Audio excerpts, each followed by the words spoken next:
North Goa ಅಲ್ಲಿ ಹೇಗೆ crowded ಆಗಿ ಮೌಜು ಮಸ್ತಿಯಿಂದ ಇರುತ್ತೋ, ಆದರೆ ಸೌತ್ ಗೋವಾ ಫುಲ್ ಆಪೋಸಿಟ್ ಆಗಿ ಕ್ರೌಡೇ ಇಲ್ಲದೆ ಪೀಸ್ ಆ್ಯಂಡ್ ಕಾಮ್ ಆಗಿರುತ್ತೆ. ನಾ ಇದ್ದ ರೂಮು, ಸ್ಟೇ ಹೇಗಿತ್ತು, ಬಡ್ಜೆಟ್ ಏನು, ಯಾವ್ಯಾವ ಪ್ಲೇಸ್ಗೆ ಹೋಗ್ಬೋದು ಅಂತ ಈ ವಿಡಿಯೋಲ್ಲಿ ನಾನು ನಿಮಗೆ ಫುಲ್ ಡೀಟೇಲ್ ಆಗಿ ತೋರಿಸ್ತೇನೆ. ಈ ವಿಡಿಯೋನ ನೋಡೋದಕ್ಕಿಂತ ಮುಂಚೆ ನನ್ನ ಚಾನಲ್ನ ಸಬ್ಸ್ಕ್ರೈಬ್ ಮಾಡಿ. ನಾವಿವಾಗ ಸೌತ್ ಗೋವಾ ಅಲ್ಲಿ ಗ್ಯಾಲಕ್ಸಿ ಗೋ ಬೈಕ್ ಅಂತ ನಾನು ಇವ್ರ ಕಾಂಟ್ಯಾಕ್ಟ್ ಡೀಟೇಲ್ನ ಶೇರ್ ಮಾಡಿರ್ತೀನಿ. ಇವರೇ ಓನರು.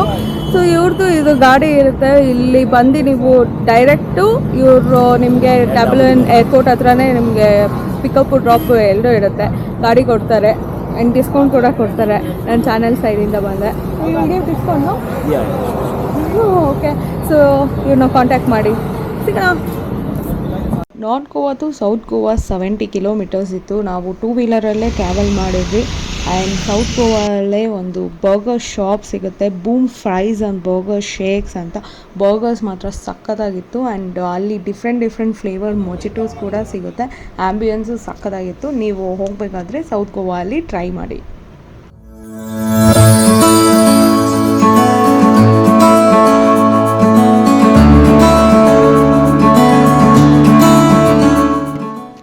ಸ್ಟೇ ಆಗಿದ್ದ ಜಾಗ ಬಂದ್ಬಿಟ್ಟು ಸೀಕ್ರೆಟ್ ಗಾರ್ಡನ್ ಅಂತ. ಇದು ಅಗೋಂಡ ಬೀಚಲ್ಲಿ ಕನೆಕ್ಟ್ ಆಗಿದೆ. A C and non A C room ಕೂಡ ಇರುತ್ತೆ. ಎ ಸಿ ರೂಮ್ ಬಂದು 1800 ರುಪೀಸ್ ಆಯಿತು. ಎಕ್ಸ್ಟ್ರಾ ಪರ್ಸನ್ ಇದ್ದರೆ 500 ಇಲ್ಲ 300 ರುಪೀಸ್ ಚಾರ್ಜ್ ಮಾಡ್ತಾರೆ.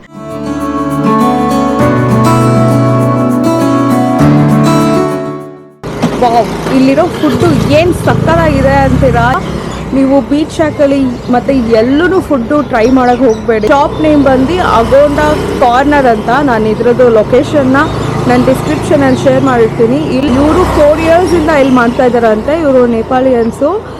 ಫುಡ್ ಮಾತ್ರ ಸಕ್ಕತ್ತಾಗಿದೆ, ಹೆವಿ ಟೇಸ್ಟಿ ಆಗಿದೆ. ಇದ್ರ ಎದುರುಗಡೆನೇ ಈ ಚರ್ಚ್ ಕಾಣಿಸುತ್ತೆ ಬ್ಲೂ ಕಲರ್ದು. ಇದ್ರ ಆಪೋಸಿಟೇ ಇರೋದು. ನಾನು ಹಿಂದೆಗಡೆ ನೋಡ್ತಿದ್ದೀರಲ್ಲ, ಇದೇ ಶಾಪು. ಇದು ಸ್ಮಾಲ್ ಶಾಪ್ ಬಟ್ ಟೇಸ್ಟ್ ಮಾತ್ರ ಸಕ್ಕತ್ತಾಗಿದೆ. ಇಲ್ಲಿ ಬಂದವರಿಗೆ ನಾನು ಇದನ್ನು ಹೈಲಿ ರೆಕಮೆಂಡ್ ಮಾಡ್ತೀನಿ, ಇಲ್ಲಿ ಬಂದು ಟೇಸ್ಟ್ ಮಾಡಿ ಅಂತ.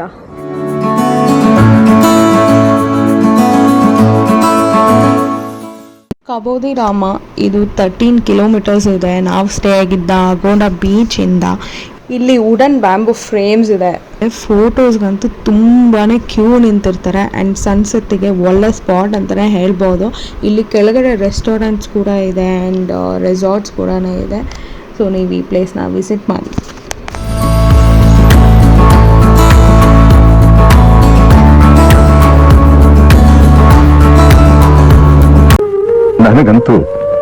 ನನಗಂತೂ ಈ ಜೀವನವೇ ಬೇಸರ ಆಗೋಗ್ಬಿಟ್ಟಿದೆ.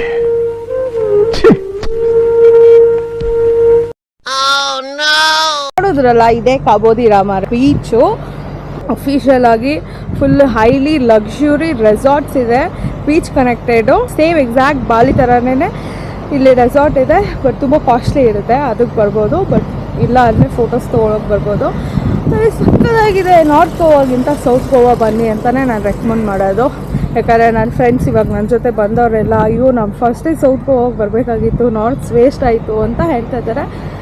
ನೆಕ್ಸ್ಟ್ ಟೈಮ್ ನೀವು ಏನಾದರೂ ಪ್ಲ್ಯಾನ್ ಮಾಡೋಂಗಿದ್ರೆ ಸೌತ್ ಗೋವಾಲೇ ಜಾಸ್ತಿ ದಿನ ಸ್ಟೇ ಆಗೋ ಥರ ಮಾಡ್ಕೊಳ್ಳಿ. ನಾರ್ತ್ ಗೋವಾಲಿ 1 or 2 ಇರೋ ಥರ ಮಾಡ್ಕೊಳ್ಳಿ. ಇವಾಗ ಕೋಲಾ ಬೀಚ್ಗೆ ಹೋಗ್ತಾ ಇದ್ದೀನಿ. See you in Cola beach. Cola beach ಇದು 8 ಕಿಲೋಮೀಟರ್ಸ್ ಇದೆ ಅಗೋಂಡ ಬೀಚಿಂದ. ಇದು ಆಫ್ ರೋಡ್ ಇತ್ತು. ಗಾಡಿ ಓಡಿಸೋದಕ್ಕೆ ಸ್ವಲ್ಪ ಕಷ್ಟ ಆಗ್ತಿತ್ತು. ಬಟ್ ಯಾರಿಗೆಲ್ಲ ಆಫ್ ರೋಡಲ್ಲಿ ಗಾಡಿ ಓಡಿಸೋದಕ್ಕೆ ಇಷ್ಟನೋ ಅವ್ರಿಗಂತೂ ಈ ರೋಡ್ ಫುಲ್ ಎಂಜಾಯ್ಮೆಂಟ್ ರೋಡ್ ಅಂತಲೇ ಹೇಳ್ಬೋದು. ಹಾಗಿತ್ತು ಜಾಗ.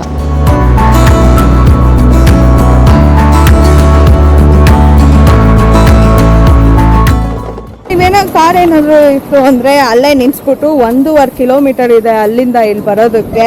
ನಡ್ಕೊಂಡು ಬರೋದಕ್ಕಂತೂ ಆಗಲ್ಲ, ಫುಲ್ ಟಯರ್ಡ್ ಆಗುತ್ತೆ. ಜೀಪ್ ಆದರೆ ಒಬ್ರಿಗೆ 100 ರೂಪಾಯಿ ಆಗುತ್ತೆ, ಅದು ಒಂದು ಸೈಡಿಗೆ. ಸೊ ಟೋಟಲಾಗಿ ಹೋಗಿ ಬರೋದಕ್ಕೆ 200 ರೂಪಾಯಿ ಆಗುತ್ತೆ. ಬೈಕ್ ಆದರೆ ಬೈಕಲ್ಲಿ ಬರ್ಬೋದು.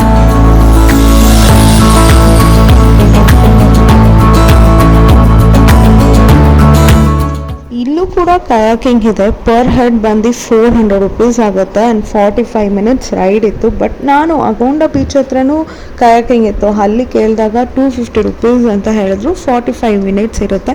ಬಟ್ ನನಗೆ ಇಲ್ಲಿ ಒಂದು ಸ್ವಲ್ಪ ಕಾಸ್ಟ್ಲಿ ಅಂತ ಅನ್ನಿಸ್ತು. ಬಟ್ ರೈಡ್ ಎಂಜಾಯ್ ಮಾಡೋರಿಗೆ ಇಲ್ಲಿ ನೀವು ಕಯಾಕಿಂಗ್ ಮಾಡ್ಬೋದು ಆ್ಯಂಡ್ ಇಲ್ಲಿ ತುಂಬಾ ಸ್ಟೇಸ್ ಇದೆ, ಎಕ್ಸ್ಪ್ಲೋರ್ ಮಾಡ್ಬೋದು. ಬಟರ್ಫ್ಲೈ ಬೀಚ್, ಇಲ್ಲಿ ಟೋಟಲ್ 2 ಕಿಲೋಮೀಟರ್ಸ್ ಟ್ರೆಕ್ಕಿಂಗ್ ಇರುತ್ತೆ. ಡೆನ್ಸ್ ಫಾರೆಸ್ಟಲ್ಲಿ ನಡ್ಕೊಂಡು ಹೋಗಬೇಕು. ಹಾರ್ಡ್ಲಿ 1 ಅವರಿಂದ 1.5 ಅವರ್ಸ್ ಟ್ರೆಕ್ ಇರುತ್ತೆ. ಅದು ಅವ್ರ ಇಂಡಿವಿಜುವಲ್ ಮೇಲೆ ಡಿಪೆಂಡ್ ಆಗಿರುತ್ತೆ. ಆ್ಯಂಡ್ ನಿಮಗೆ ಆಲ್ಟರ್ನೇಟಿವ್ ಕೂಡ ಇರುತ್ತೆ. ಪಾಲೋಲಿಂಗ್ ಬೀಚಿಂದ ನಿಮಗೆ ಬೋಟ್ ರೈಡ್ ಸಿಗುತ್ತೆ. 500 to 700 ರುಪೀಸ್ ಚಾರ್ಜ್ ಮಾಡ್ತಾರೆ ಒಬ್ಬರಿಗೆ.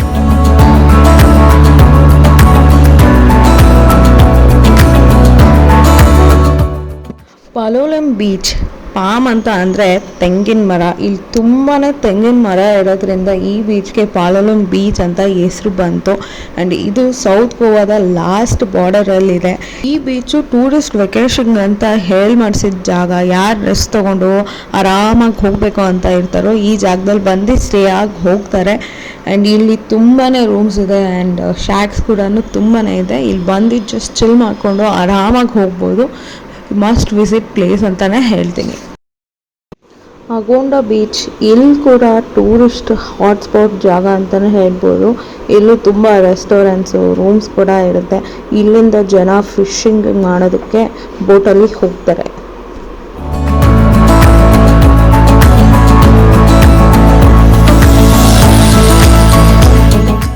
ಅಗೋಂಡ ಬೀಚ್ ರೋಡ್ ಫುಲ್ಲು ಶಾಪಿಂಗ್ ಸ್ಟ್ರೀಟ್ಸೇ ಇದೆ.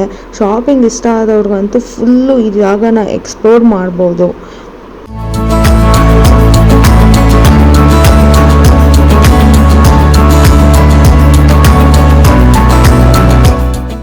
ಆ್ಯಂಡ್ ಸೌತ್ ಗೋವಾ ಅಲ್ಲಿ ನಮ್ಮ ಕರ್ನಾಟಕ ಬಸ್ಸಸ್ ಕೂಡ ಓಡಾಡ್ತಿತ್ತು.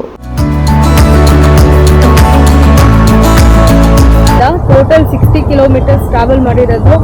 ಎಕ್ಸ್ಪೀರಿಯನ್ಸ್ ಮಾತ್ರ ಸಕ್ಕತ್ತಾಗಿತ್ತು. ಯಾರಾದರೂ ಗೋವಾಗೆ ಬರೋರಿದ್ರೆ ನೀವು ಅಕ್ಟೋಬರ್ ಟೈಮಲ್ಲೇ ಬನ್ನಿ. ಕೂಲಾಗಿ ಪ್ಲೆಸೆಂಟ್ ಆಗಿರುತ್ತೆ. ನಾರ್ತ್ ಗೋವಾ ಮಾತ್ರ ತುಂಬ ಹೆವಿ ಕಾಸ್ಟ್ಲಿ ದುನಿಯಾ, ಫುಡ್ಡು ಎಲ್ಲನೂ ಕಾಸ್ಟ್ಲಿ. ಬಟ್ ಸೌತ್ ಗೋವಾ ಅಲ್ಲಿ ಅಗೋಂಡ ಬೀಚಿಗೆ ಬಂದರೆ ಆ ರೆಸ್ಟೋರೆಂಟ್ಸ್ ನಾನು ಹೇಳಿದ್ದೀನಲ್ಲ ಅಲ್ಲಿ ಮಾತ್ರ ಫುಡ್ ಟ್ರೈ ಮಾಡಿ ಮಸ್ಟ್ ವಿಸಿಟ್ ಅಂತ ಹೇಳ್ತೀನಿ ನಾನು. ಫುಡ್ಡು ಅಷ್ಟೇ ಅಫೋರ್ಡಬಲ್ ಇದೆ, ತುಂಬ ಕಾಸ್ಟ್ಲಿ ಏನಿಲ್ಲ. ನೋಡೋದ್ರಲ್ಲ ಹಳೆ ವಿಡಿಯೋ ಅಲ್ಲಿ ನಾರ್ತ್ ಗೋವಾ ಪ್ಲೇಸಸ್ ತೋರಿಸ್ತೀನಿ, ಈ ವಿಡಿಯೋ ಅಲ್ಲಿ ಸೌತ್ ಗೋವಾ ಪ್ಲೇಸಸ್ ಎಲ್ಲೆಲ್ಲಿ ಹೇಗೆ ಇದೆ ಅಂತ ಎಲ್ಲ ಹೇಳಿದ್ದೀನಿ. ಸಬ್ಸ್ಕ್ರೈಬ್ ಮಾಡಿ, ಲೈಕ್ ಮಾಡಿ, ಶೇರ್ ಮಾಡಿ. See you on next video. Bye from Goa. ದಿನ ಬ್ಯಾಂಗ್ಳೂರಲ್ಲಿ ಫುಲ್ಲು ಮಳೆ ಇತ್ತು, ಫುಲ್ಲು ಥಂಡರ್ ಸ್ಟಾರ್ಮು. ಇಡೀ ಫ್ಲೈಟೇ ಭಯದಿಂದ ಎಲ್ಲ ಇದ್ದರು. ಅದಕ್ಕೆ ವೀಡಿಯೋ ಮಾಡೋದಕ್ಕೆ ಆಗಲಿಲ್ಲ.